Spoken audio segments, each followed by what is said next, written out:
Shalom.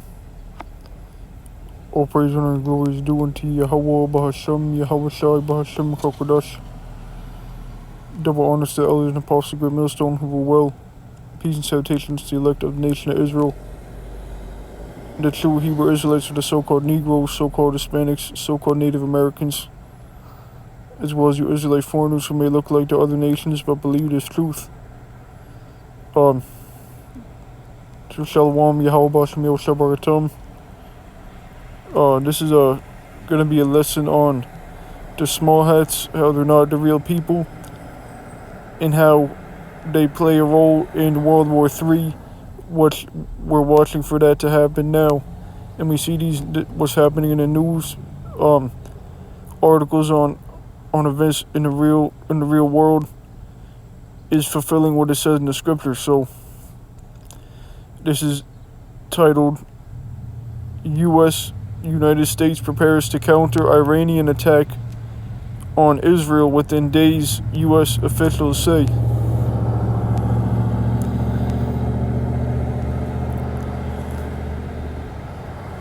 The Biden administration, Biden is the president of America, as you know, is convinced Iran is going to attack Israel in retaliation for the assassination of Hamas political leader Ismail Haniyeh in Tehran earlier this week. And Iran is known as Persia, as you may know, Ezekiel 38, which I might grab that earlier this week, and is preparing to counter it, 3 U.S. officials told Axios.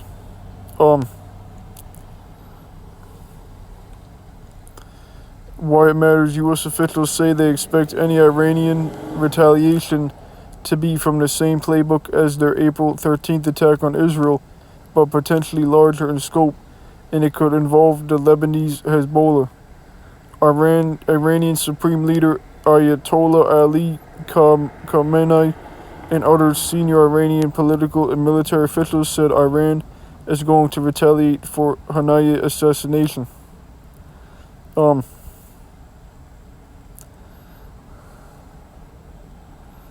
So they said they're gonna retaliate, which basically means to revenge. So Iran said that themselves. Hezbollah leader Hassan Nasrallah has also vowed to respond to the Israeli airstrike in Beirut on Tuesday that killed his top military advisor.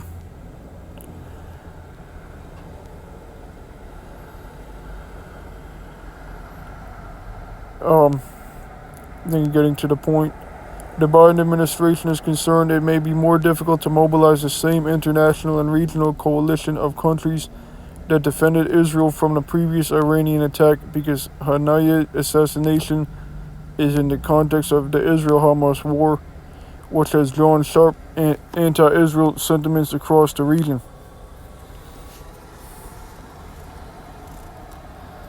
Let me try to find the point.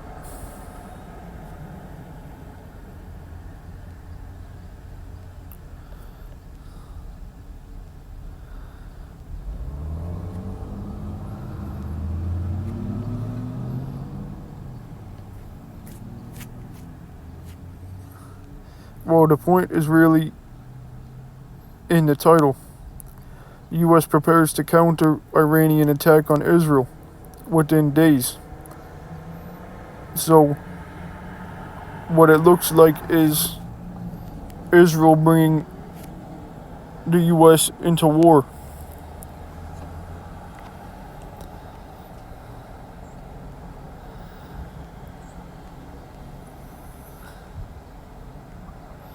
Jeremiah chapter 49, verse 20. Therefore hear the counsel of the Lord Yahweh Bahashem Yahweh Shai that he hath taken against Edom. We know Esau, Edom, the so-called white man, and his purposes in the small hats are Edomites too, and his purposes that he had purposed against the inhabitants of Teman. Surely the least of the flock, which is the small hats, Israel, if you will, shall draw them out. So the least of the flock draw them out is they're gonna bring America, Babylon the Great, into World War III. So when we see things like this, um,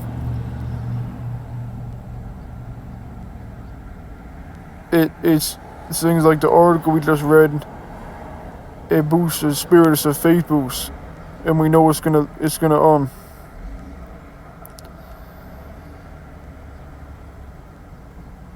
and we know World War III is not gonna completely um happen. It goes with the mark of the beast on the scene, the microchip, but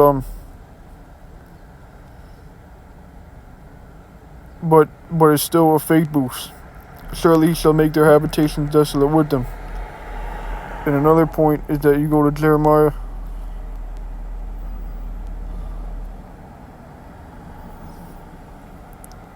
50 and verse 45. Therefore hear ye the counsel of the Lord Yahweh Bashmiel that he had taken against Babylon. So this shows you that Edom and Babylon are the same, because the Edomites rule Babylon the Great, and his purpose is that he had purpose against the land of the Chaldeans. Surely the least of the flock shall draw them out, surely he shall make their habitation desolate with them. So,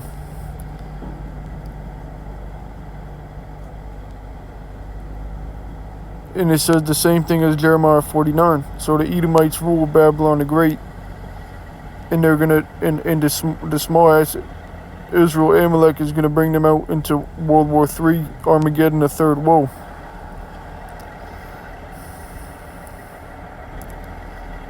Revelation chapter 16 and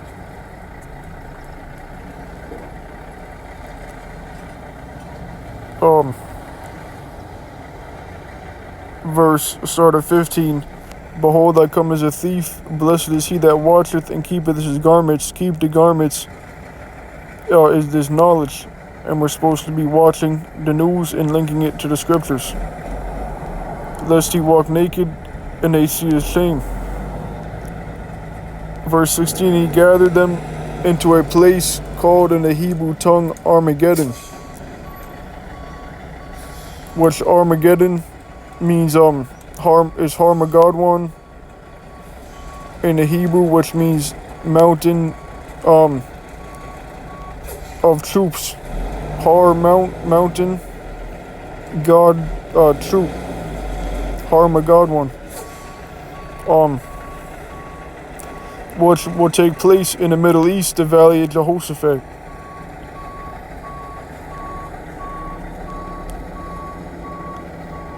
Joel chapter 3 and verse 2. I will also gather all nations and will bring them down into the Valley of Jehoshaphat. The Valley of Jehoshaphat is in the Middle East, so these nations are going to be gathered there to fight the Battle of Armageddon, known as World War III, and will plead with them there for my people and for my heritage Israel, whom they have scattered among the nations and part of my land. So World War III is coming. Armageddon, Valley of Jehoshaphat. Revelation chapter 9, verse 12. One war was past, World War I, and behold, there come two more woes hereafter. So there will be two more world wars. And Revelation 9 tells you a little about World War I. With the locusts, the fighter jets. This is Revelation 11 and 14. The second woe is past, and behold, the third woe cometh quickly. So the third woe, Armageddon, World War III. And the Valley of Jehoshaphat is in the Middle East. So that's where these nations are being gathered.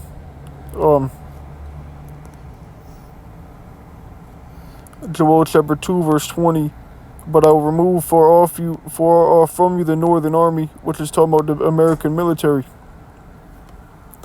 And will bring him and will drive him into a land barren and desolate. The land barren and desolate is talking about Saudi Arabia. I'll pull up a map. with his face toward the East Sea, which is the Euphrates River, and his hinder part toward the utmost sea, which is the Red Sea, and his stink shall come up, and his ill savor shall come up, which those dead bodies come up because he had done great things.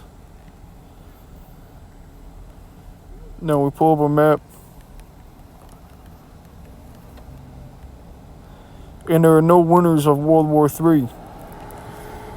Yahweh Shemel Shai and the Holy Angels are going to win World War III and destroy these heathen and their militaries. According to 2 Ezra 13 and Revelation 19, we had many crowns.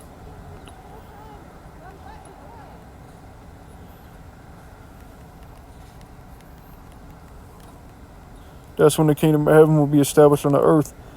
And that's how we know that World War III will happen at the same time as the mark of the beast, the RFID microchip.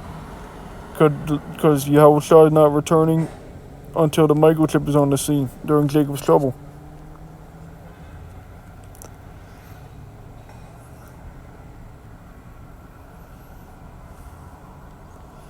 So Saudi Arabia, the land barren and desolate. You had the Euphrates River that goes through Iraq. That's the East Sea. Then the Red Sea is the utmost sea.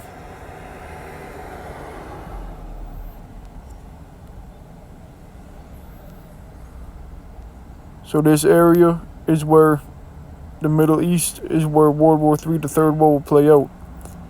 We read the least of the flock shall draw them out. So it may not be, it's not, so what we're gonna see is war ramp up. It's all gonna ramp up. And we read about Persia. Now Persia has a big ally, according to Ezekiel 38. Iran is Persia. We read about Iranians. The U.S. going to counter-attack an Iranian attack on Israel, the small hats. Ezekiel 38 and 2, Son of man, set thy face against Gog, the land of Magog, the chief prince of Meshech and Tubal, and prophesy against him. Gog and Magog represents Russia. Verse 3, and thus saith the Lord Yahweh Shemel Shai God, behold, I am against thee, O Gog, the chief prince of Meshech and Tubal, and I will turn thee back and put hooks into thy jaws. And so from the USSR, the Soviet Union, Russia was a powerhouse. It is being turned back to that state. And it's coming with war. Russia's gonna go down to fight World War III. The Valley of Jehoshaphat, and in the midst of that, shoot missiles on America. Russia's going to be one of those main nations that shoots missiles on Babylon the Great and bring an end to this society. Put hooks into thy jaws, and will bring thee forth in all thine army, horses and horsemen, all of them clothed with all sorts of armor, even a great company with bucklers and shields, all of them handling swords. Persia is there because it is Persia is an ally. Russia and Persia are allied. Gog and Magog and Persia are allied. Persia being Iran. So their relations are going to grow stronger. And have been.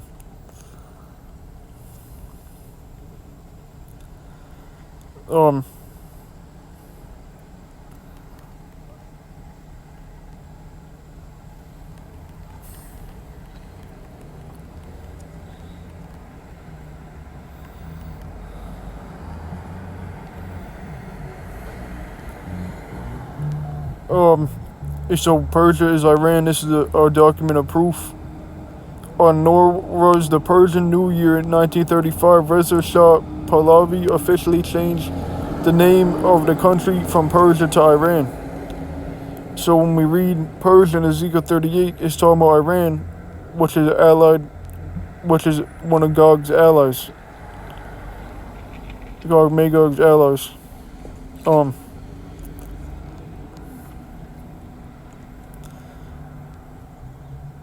And we read this, the title, U.S. Babylon the Great prepares to counter Iranian attack or Persian attack on Israel within days, U.S. officials say. So Russia being going closer to Iran, who knows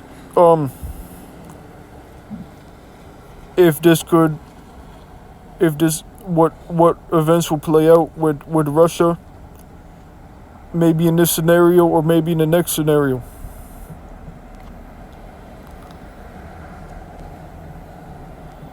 But that's why we're watching, because we're waiting for these things to be fulfilled. So when we see it looking like, when we see these things happen, we know they'll be fulfilled soon, and we can see what different events will happen. We can't tell you 100%, but we can tell you what the scriptures say.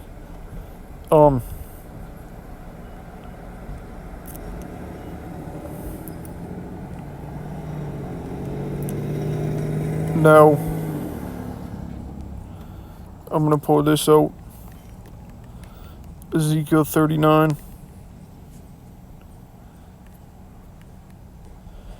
In verse 1, therefore, thou son of man, prophesy against Gog. We know Gog is Russia. Thus saith the Lord Yahweh Bashmir God.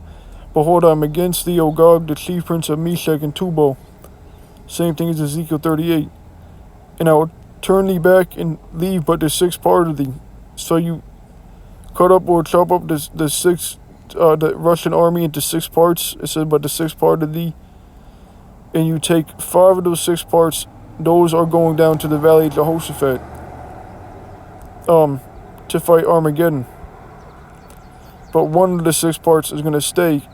And will cause thee to come up from the north parts, and will bring thee upon the mountains of Israel.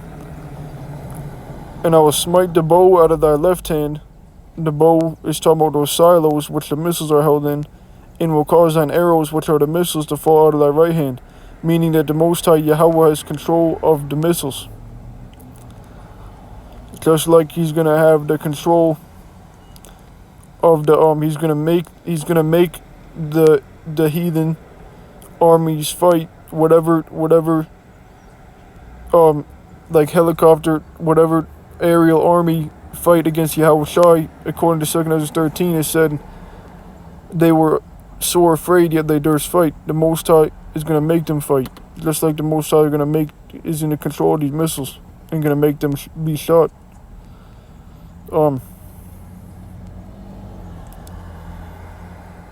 Now the next part of this lesson, I'm gonna bring this out. Article that the beloved brother sent.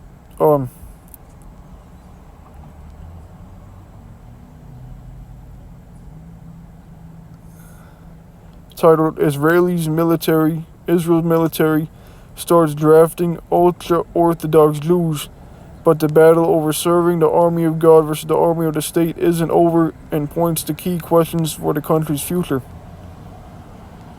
So there's a war draft. Now, I'm going to make 2 points from this, because it goes with all the war talk that we've been bringing out in the scriptures. But it also proves that they're not the people of the Most High, which I'm going to go into that subject as well. Get a little bit more info on this article. Washington, D.C. in late July 2024, the Israeli military sent out the first 1,000 conscription notices to ultra-Orthodox Jewish men following a unanimous Supreme Court. And I don't even like that word, Jewish. Why would you call yourself Jewish? What tribe are you from? It said Judah, Benjamin, Levi, said Israelite, according to the Bible. But that's because they're not the people. They're not the true Jews, or the true Israelites. Following a unanimous Supreme Court ruling that the government must stop exempting them. But will these Haredim, as the ultra-Orthodox are called in Israel, actually join the Israel Defense Forces and be followed by thousands more in the near future? It depends on whom they obey, the state authorities or their religious authorities. So if they're back in their own land, that's supposed to be the kingdom of heaven, according to Isaiah 14, 1 and 2. So does this sound like the kingdom of heaven? Does it look like the kingdom of heaven? Does it look like the kingdom of Israel? No, it doesn't, because they're Edomites. So there's a war draft. The scripture said when the Israelites get back in the land and are ruling, there will be no more war.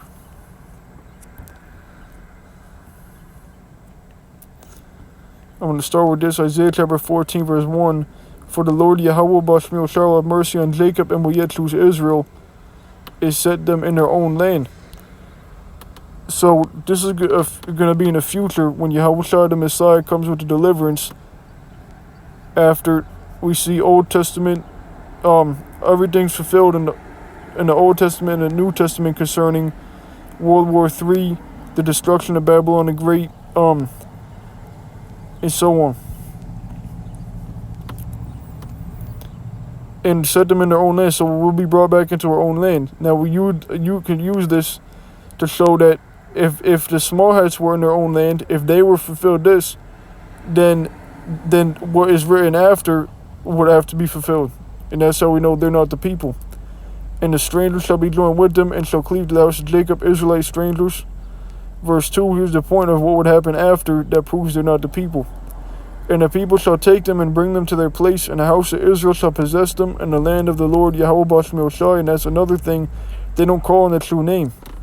They're afraid of the true name. For servants and handmaids, and they shall take them captives, here's the point.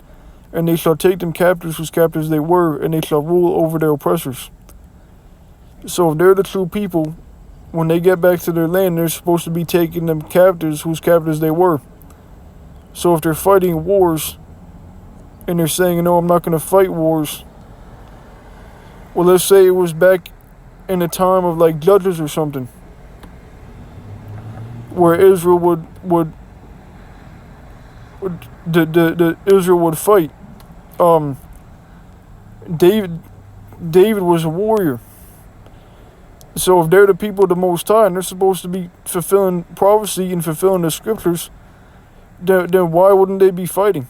And why wouldn't they make this ultimate show that proving they're the people of the Most High, then take their land back and take everybody captive? Instead of all this squabble, whatever's happening over there, this turmoil. That's because they're heathen, they're Gentiles. So when we get back to our own land, starting with the elect, hopefully with that number, we're going to take them captives as captives they were, which includes the Edomites, who had us captive in the land of the north, Babylon the Great, which is the main place of deliverance before we get brought back to our own land.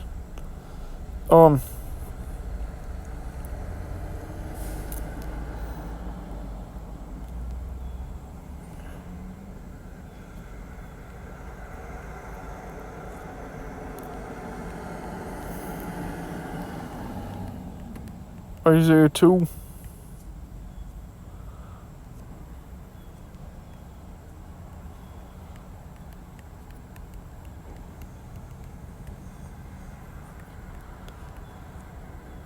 In verse 1, the word that Isaiah the son of Amos saw concerning Judah and Jerusalem.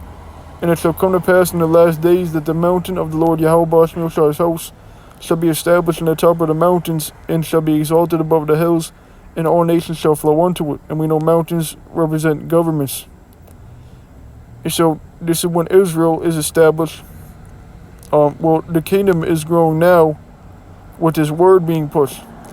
There are scriptures, so many scriptures that speak about the word being pushed in the Old Testament and the New Testament. Malachi chapter 4 verse 5, Elijah the prophet being sent before the great and dreadful day of the Lord Yahweh Bashmil Shai. Matthew 24 and 14, the gospel shall be preached in all the world for a witness unto all nations, and then shall the end come. Proving that we're the true Israelites, so-called Negroes, Hispanics, Native Americans. Verse 3, and many people shall go and say, come ye and let us go up to the mountain of the Lord Yahweh Bashmil Shai, to the house of the God of Jacob, and he will teach us of his ways, and we will walk in his paths. For out of Zion shall go forth the law and the word of the Lord Yahweh Bashmil Shai from Jerusalem. So the laws will be being pushed. If you go to that land, The people, the small hats, they're the most worst breakers of the law. They have either the biggest or the second biggest, the happy people parade, which you should know what that means, the alphabet people parade, which is against the law. So they're obviously not, they're not the people, because if they were the people, they'll be fulfilling this. And verse 4, and he shall judge among the nations, and they shall rebuke many people, and they shall beat their swords into plowshares, and their spears into pruning hooks. Nation shall not lift up sword against nation, neither shall they learn war anymore. So there will be no more war. So if that was the people of the Lord, which didn't they say to serve the army of Israel, the army of God, roughly paraphrased? If that was the army of God, then there would be no more war. That proves how much of a joke they are. And it proves we're the true Israelites. When the true Israelites are in power, it's going to be such a difference in power between Israel and the other nations. There's not going to be able to be any war. And the weapons will be destroyed according to Ezekiel 39. With fire, spiritual power, fire. The elect are going to come down and burn all these weapons with spiritual power, fire.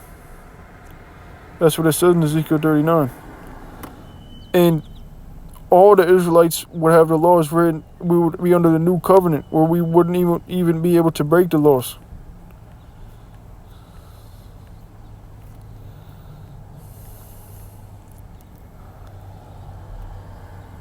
Jeremiah chapter 31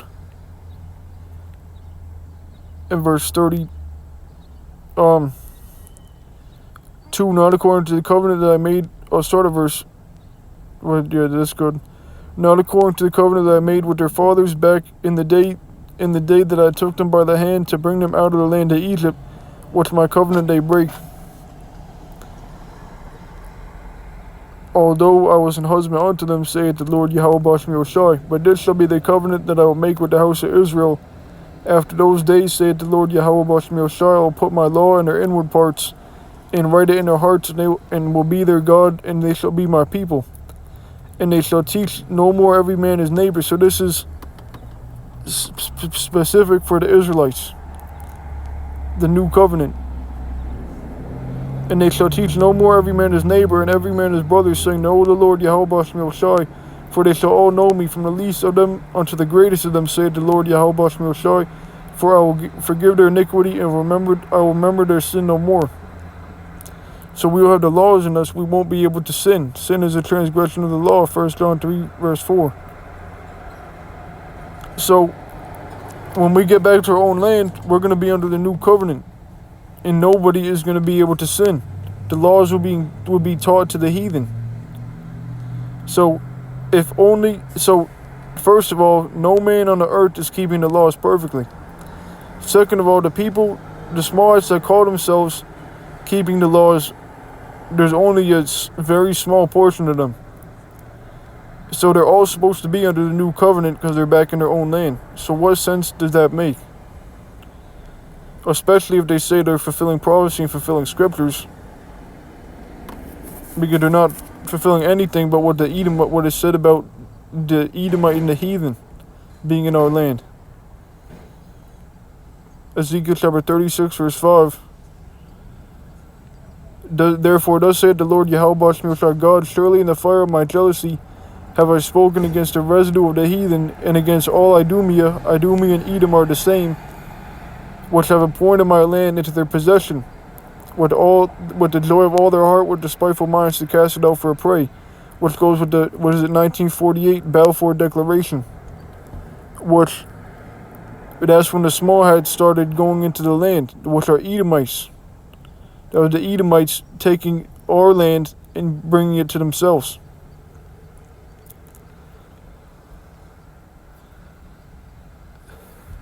And now you have all these small hats in the land having war drafts, even though it said there will be no more war. They're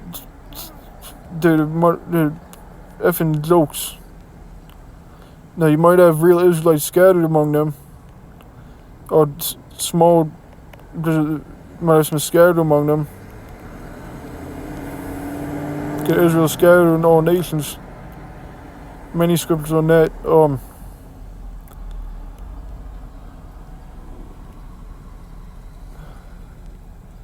Another one is Luke 21 and 24. Luke chapter 21 verse 24. And they shall fall by the edge of the sword, and shall be led away captive into all nations. Fall by the edge of the sword, the Israelites in 70 AD. Then we ended up fleeing. Many of us fled into Africa, the wilderness, according to Revelation chapter 12 verse 6. The woman Israel fled into the wilderness, Africa. And it said, led away captive into all nations. Israel is scattered everywhere. And Jerusalem shall be trodden down of the Gentiles until the time of the Gentiles be fulfilled. So what does that mean? That means that the land, Jerusalem, the heathen, the Gentiles, will be in that land until the time of the Gentiles be fulfilled. Which that's going to be when Yahweh the Messiah returns, a so-called black man. So,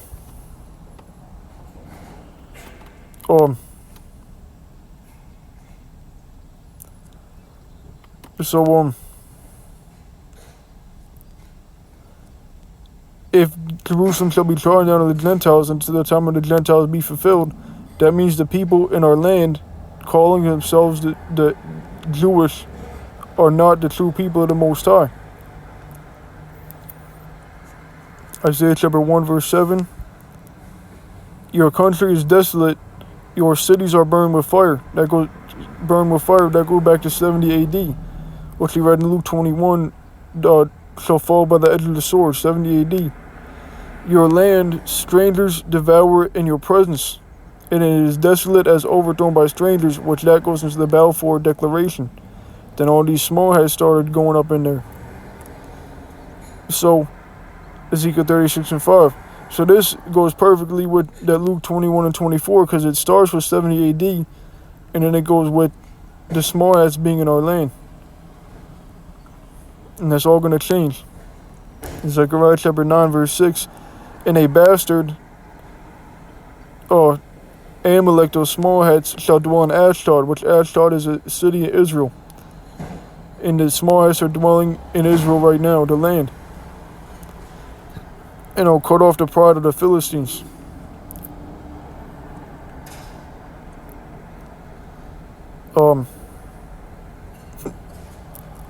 Isaiah chapter 5 and verse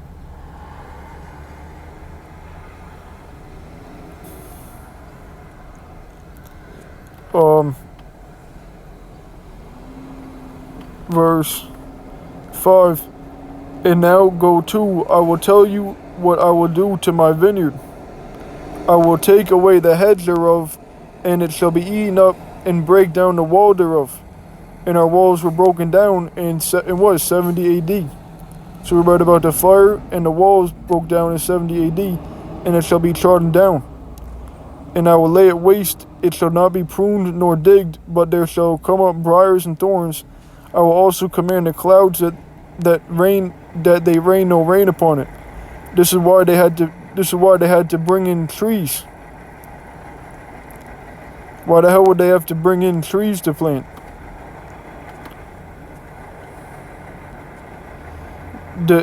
When the Israelites are in power, it's supposed to be the most beautiful place on the earth.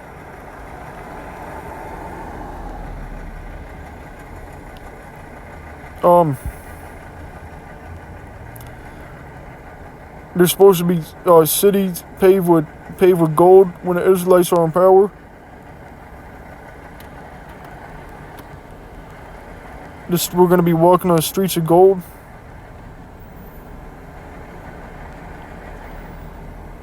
Revelation chapter 21 and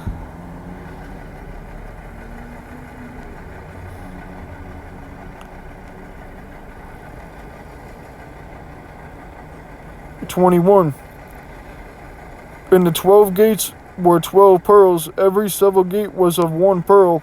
And the street of the city was pure gold, as it were transparent glass. So the true Israelites were going to be like gods in immortal bodies under the new covenant, walking on streets of gold. You think that we're gonna have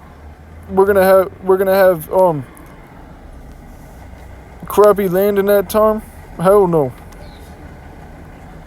Isaiah chapter 35 and verse 1, the wilderness of this in the solitary place shall be glad for them, and the desert shall rejoice and blossom as the rose. It shall blossom abundantly and rejoice even with joy and singing.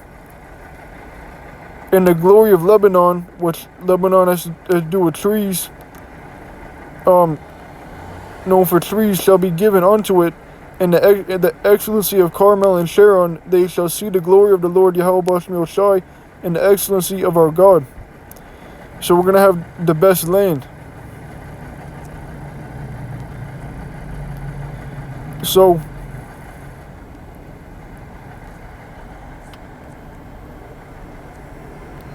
I'll probably close out here. Jeremiah 16. This is like a scripture that is a heavy hitter on the so-called Christians and the small hats, all the Edomites, and 2/3 of our people who believe that stuff. Because we'll read it. Jeremiah chapter 16 verse 15. But the Lord Yahweh shall liveth, that brought up the children of Israel, or verse 14. Therefore, behold, the days come, said the Lord Yahweh Shai, that it shall no more be said, the Lord Yahweh Shai liveth, that brought up the children of Israel out of the land of Egypt, which you're probably familiar with at this point.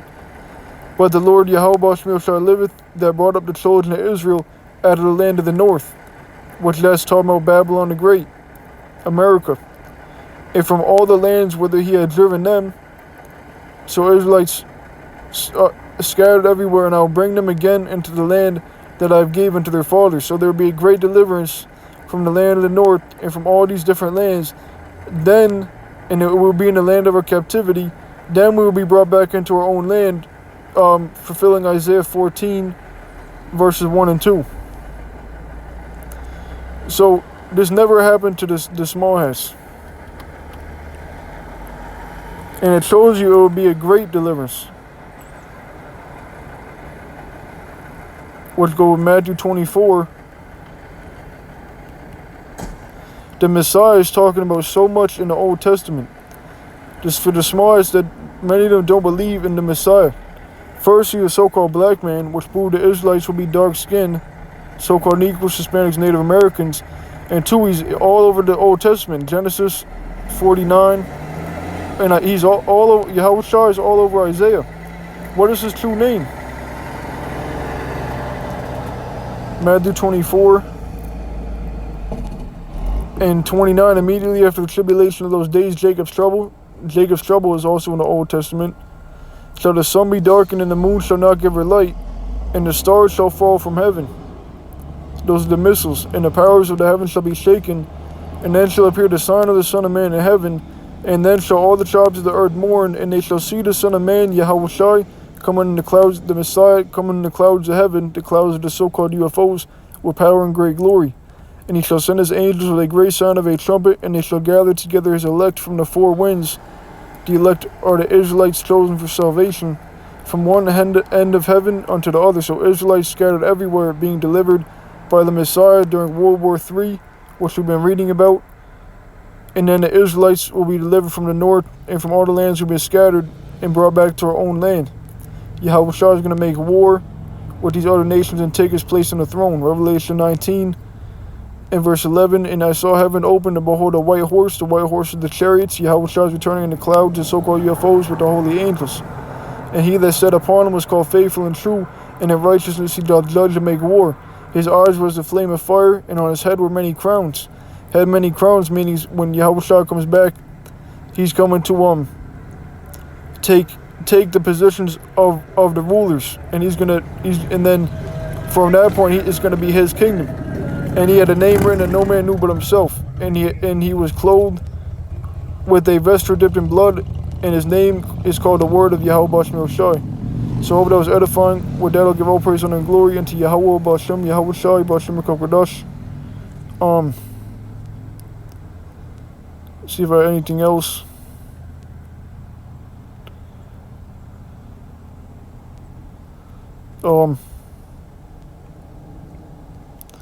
And we know that Yahweh Shai, the Son of the Most High, whom we worship, is not going to come back until the microchip is on the scene. So, all praises, honor, and glory is due unto Yahweh, Bashem, Shai, Bashem, Kakodash. Double honor to the others and possible get millstone over well. Shalom to you.